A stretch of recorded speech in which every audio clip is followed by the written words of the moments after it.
O padre vai ter caridade com você sabendo disso. Porque às vezes você está tenso e não fala, o padre vai achar que você está enrolando, que você está ali, sabe, não está sendo objetivo. Mas você pode dizer, padre, eu tenho um pouco de dificuldade de confessar, eu me esqueço. Ele vai te acolher com caridade. Procura o padre, se confesse. Por que você vai ficar retendo isso dentro de você? Isso te coloca como inimigo de Deus, e você não quer ser inimigo de Deus. E com a graça dele, cada confissão que você faz, você levanta mais forte. Não desista de lutar contra os seus pecados. Não normalize o que é errado. Ah, eu sou assim mesmo, eu tenho essa tendência, então eu vou viver. Não. Lute. E se confesse, sempre. Vamos lá. São João disse, vou ler novamente. 1 João, capítulo 8 e 9. Sobre isso. Se dizemos que não temos pecados, enganamos-nos a nós mesmos, e a verdade não está em nós. Se reconhecemos os nossos pecados, Deus aí está fiel e justo para nos perdoar e para nos purificar de toda iniquidade. E olha, reconhecer tem a ver também com confessar, né? Você sabe que muitas vezes o que nos impede, sabe, de confessar é o nosso orgulho. Eu não vou dizer meu pecado para homem nenhum, padre, que o homem é pecador. Então você não tem que ir no médico, porque o médico fica doente. Você já viu alguém escandalizado porque o médico morreu de câncer? Mas ele era médico, sim, mas ele é gente. O padre pode ter fraqueza, mas ele recebeu de Deus a autoridade para te absolver, sabe, de todos os seus pecados.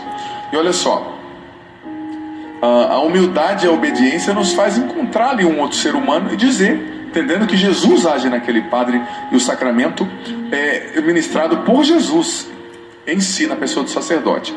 Olha só, condições necessárias para fazer uma boa confissão. Isso aqui eu tirei do catecismo, viu? A partir do 2448, 2440 na verdade, né?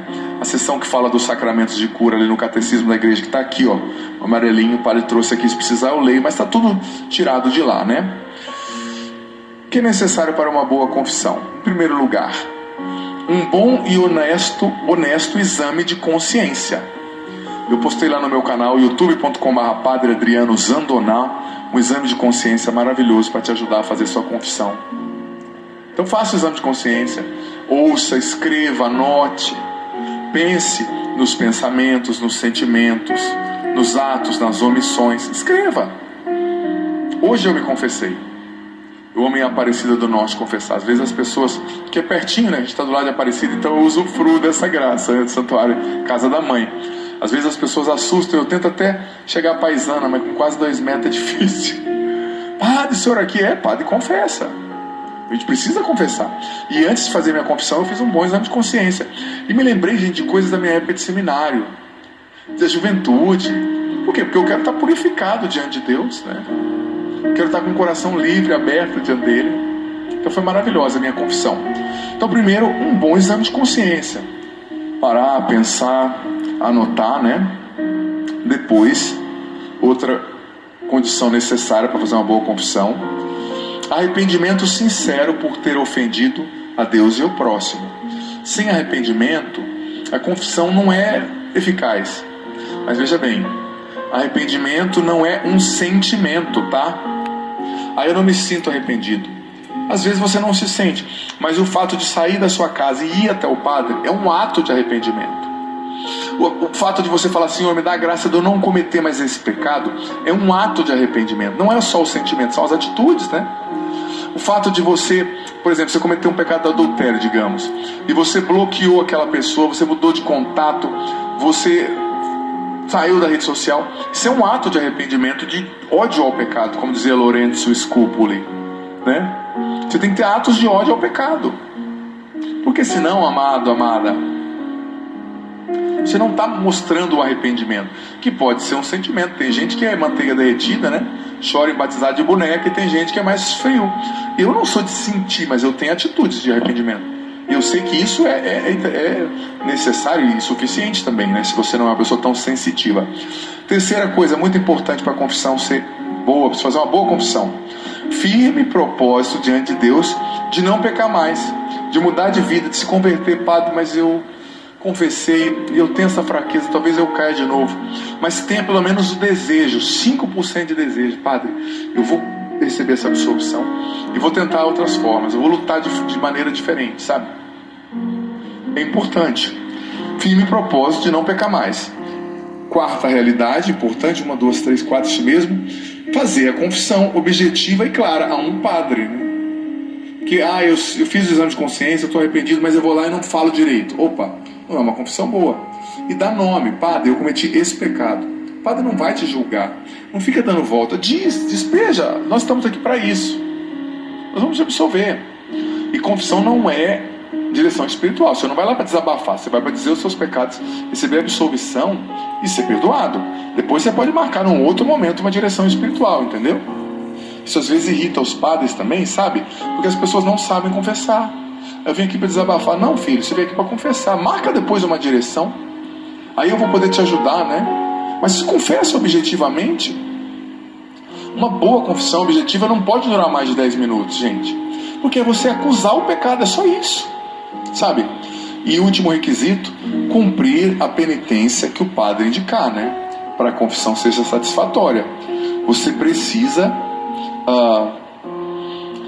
cumprir as penitências que o padre dá. E outras coisas que as pessoas perguntam também: padre, como saber se eu fiz um pecado grave e o que eu preciso confessar? Veja bem, eu já falei, né, do exame de consciência. Está lá no YouTube da Canção Nova, está lá no meu YouTube. Muitos padres fizeram coisas assim, né, semelhantes, que ajudam a gente a fazer boas confissões. Isso é maravilhoso. Mas olha, para um pecado ser grave, o que precisa ter? O que precisa acontecer? Em primeiro lugar, o conhecimento. Você deve saber, estar informado que o ato praticado é um pecado, né? Porque a ignorância do ato atenua, né? A ignorância, a partir do momento que eu estou te falando aqui, você ouviu que é pecado, não tem mais ignorância, né? Você tem que lutar. O consentimento, ou seja, não é só saber, você tem que consentir. Você tem um tempo ali para refletir, escolher aquilo, escolher cometer o pecado, saber da gravidade, né? Não é obrigado, você é livre, escolheu. Terceiro, já disse, né? A liberdade significa que comete pecado quem é livre para fazer. Se você está com um revólver na tua cabeça, você não está cometendo o pecado em si. E a quarta realidade, para o pecado ser grave, é a matéria. Ou seja, você tem que ter a matéria do pecado. Ou seja, você tem que ter realizado o pecado. O saber, o consentir e o fazer, né?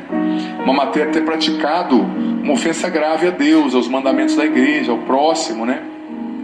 E olha, existem muitos pecados graves, gente, como a apostasia, pessoa que nega a fé, sabe, ridiculariza, comete piada, né, sobre a Eucaristia, conta piada sobre a Eucaristia, sobre padre, sobre Deus.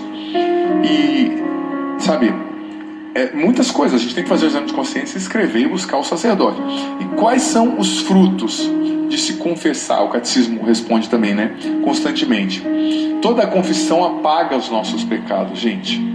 Nos dá a graça santificante, nos torna naquele instante uma pessoa santa, nos dá tranquilidade de consciência, consolo espiritual, diminui a influência do demônio na nossa vida, faz criar gosto pelas coisas do alto, exercita-nos na humildade e nos faz crescer em todas as virtudes. Só isso.